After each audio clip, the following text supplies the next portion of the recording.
Salam budaya, rahayu, rahayu, rahayu. Semoga sehat semuanya.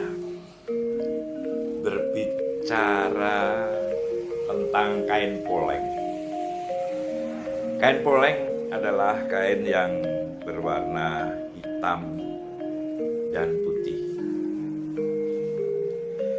Dalam istilah lain bisa disebut saput. Biasanya kita temukan di Bali. Saput artinya membalut, sedangkan poleng artinya hitam dan putih. Hitam dan putih ini saling berkesinambungan. Ini adalah menandakan tentang keseimbangan alam atau Ra-Pineda. Di dunia ini pastilah ada hitam dan putih. Seperti halnya manusia, ada baik, ada jahat. Dan itu adalah keseimbangan alam. Nah, apa sedikit penuturan tentang kain poleng ini? Seperti ini. Makna pada kain poleng tidak hanya terdapat pada motifnya saja, tetapi pada sosok yang mengenakannya dalam upacara atau ritual tertentu. Kain poleng juga lekat dengan kehidupan religius umat Hindu di Bali. Ia biasanya disematkan atau dililitkan pada benda-benda tertentu seperti pohon, patung, dwarapala, dan tempat sembayang seperti pelinggih. Penyematan kain poleng terhadap objek-objek tertentu ini penuh arti. Masyarakat Bali percaya bahwa pohon besar atau patung yang telah dibungkus kain poleng menjadi istana atau tempat bersemayam sosok-sosok yang dapat menghitam putihkan kehidupan di dunia.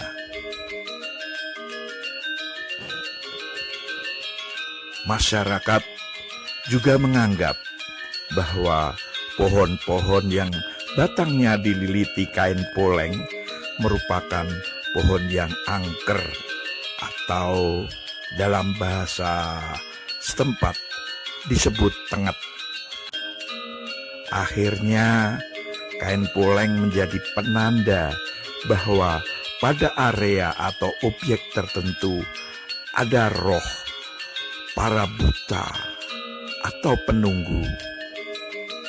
Kesakralan beberapa area dengan objek-objek tersebut akan dijaga oleh masyarakat setempat dengan secara rutin memberikan sesaji setelah umat selesai bersembayang di pura.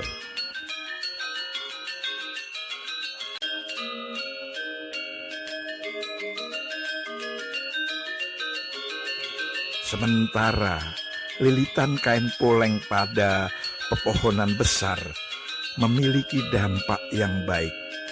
Karena itu tandanya pohon-pohon besar itu tidak akan ditebang. Hal ini juga yang membuat pohon-pohon besar tetap tumbuh dan lestari di lingkungan Pulau Dewata.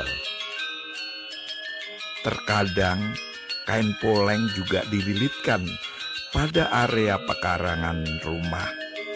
Itu artinya kain poleng dianggap sebagai pelindung atau penunggu karang yang bertujuan dapat melindungi energi negatif serta pelbagai hal yang buruk menimpa keluarga. Apabila hal-hal buruk datang, maka penunggu karang akan melindungi dan menangkal energi itu dan kemudian mengirimkannya kembali kepada sosok yang mengirimnya. Selain pada objek yang sakral, kain poleng juga dapat ditemui pada benda-benda yang biasa. Kain poleng juga bisa digunakan untuk hal yang umum, tidak bersifat religi dan sakral. Hal ini bisa dijumpai saat kain poleng digunakan sebagai umbul-umbul, payung, penutup meja, hingga dekorasi.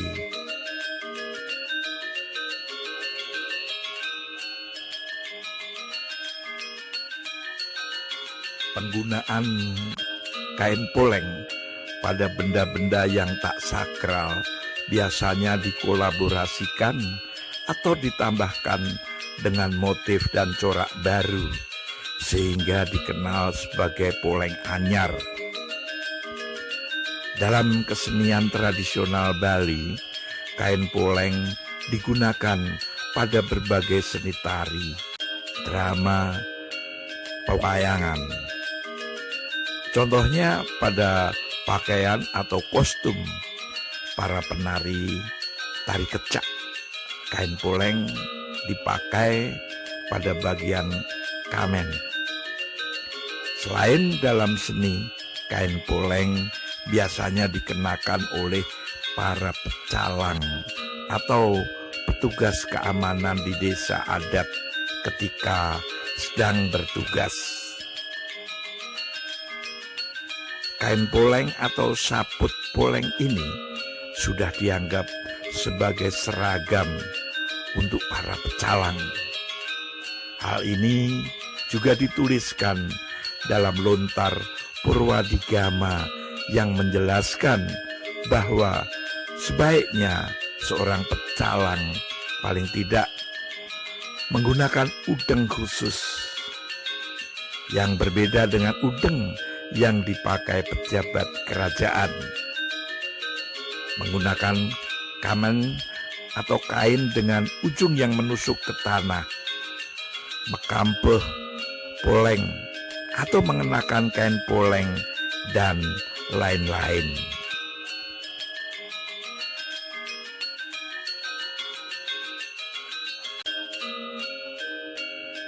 Dengan menggunakan kain poleng, para pecalang diingatkan untuk bercermin dari makna filosofis yang dimiliki oleh kain poleng, sehingga dapat sigap dan selalu waspada saat menjaga keamanan dalam lingkungan desa adat, sehingga dapat tercipta situasi yang harmonis serta tertib. Kain poleng tidak berwarna kotak-kotak hitam putih saja. Ada ragam jenis yang termasuk bagian dari kain poleng.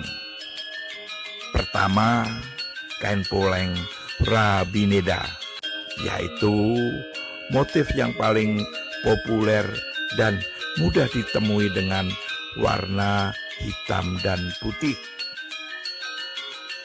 Kain jenis ini mengimplementasikan konsep Rabineda yang menekankan bahwa terdapat dua hal berlainan yang tidak bisa dipisahkan.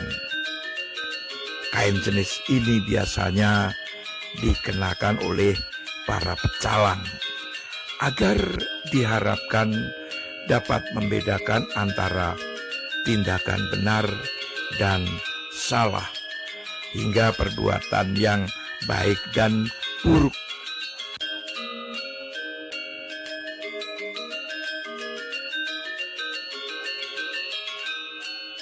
Kedua, kain poleng Sudamala, yang memiliki warna campuran antara hitam dan putih, yaitu warna abu-abu. Sehingga dalam motif ini terdapat 3 warna yang menyusun motifnya, yaitu warna hitam, putih, dan abu-abu. Warna abu-abu ini dimaknai sebagai sifat perantara dan penyeimbang antara hitam dan putih. Selain keseimbangan, poleng Sudarmala ini juga dianggap menggambarkan kecerdasan.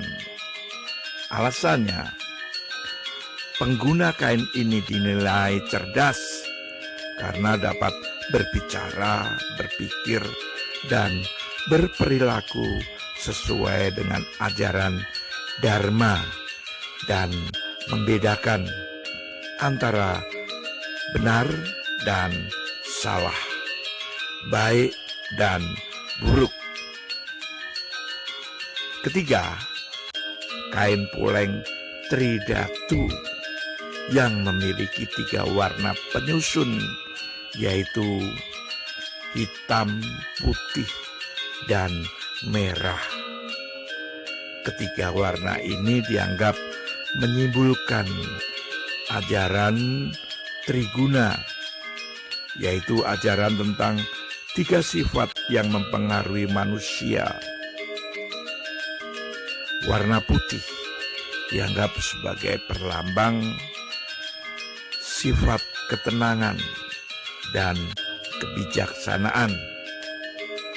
Warna hitam diartikan sebagai simbol dari sifat terhambat dan kemalasan. Sedangkan warna merah dianggap sebagai sikap berenergi dan dinamis.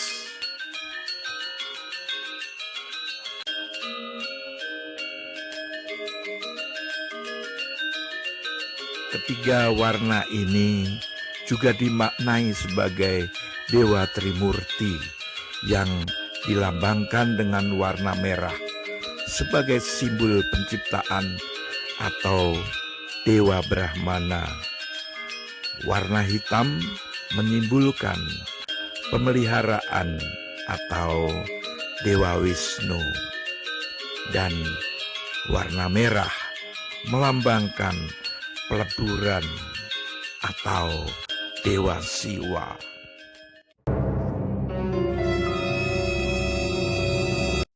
Demikianlah tentang baiknya. Ya, itu kain poleng.